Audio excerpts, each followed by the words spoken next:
Buongiorno, in questo semplice e facile tutorial mostreremo come è possibile avviare al primo colpo la nostra auto dopo un lungo periodo di stop, di fermo. Iniziamo subito con lo smontare la cassa filtro della nostra auto, quindi avremo bisogno per questa operazione di un cacciavite. Ok, andiamo a rimuovere la cassa filtro.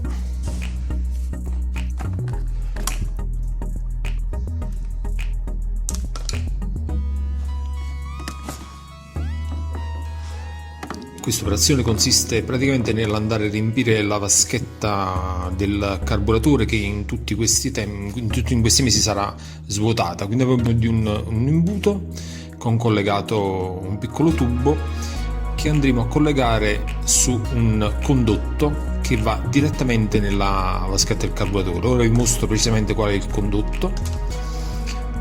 In questo condotto andranno versati circa 60 ml di benzina.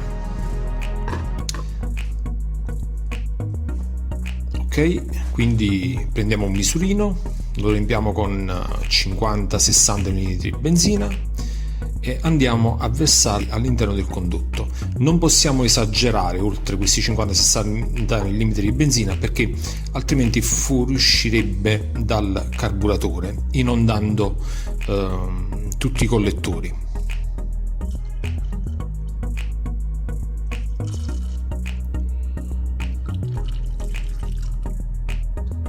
Ok, abbiamo proceduto ad effettuare l'operazione.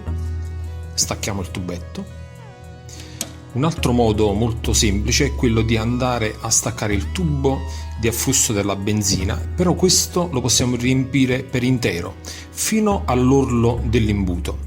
Quando l'imbuto sarà pieno andremo a staccare il tubo della benzina e ricollegheremo il tutto. In realtà i metodi sono due: o agiamo attraverso il condotto oppure attraverso il tubo di afflusso del carburante. Ora vi farò vedere cosa succederà alla valvola di ripresa al momento in cui la vaschetta è piena. Basterà agire sull'acceleratore che la valvola di ripresa inizierà a spruzzare benzina all'interno del carburatore, del collettore. Ok, andiamo a rimontare la cassa filtro.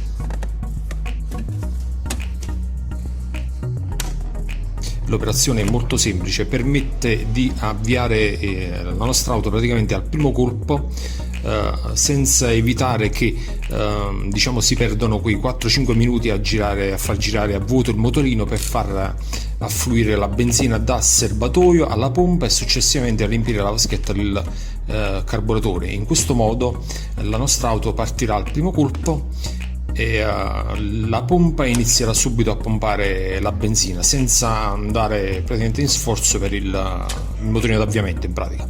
Ok?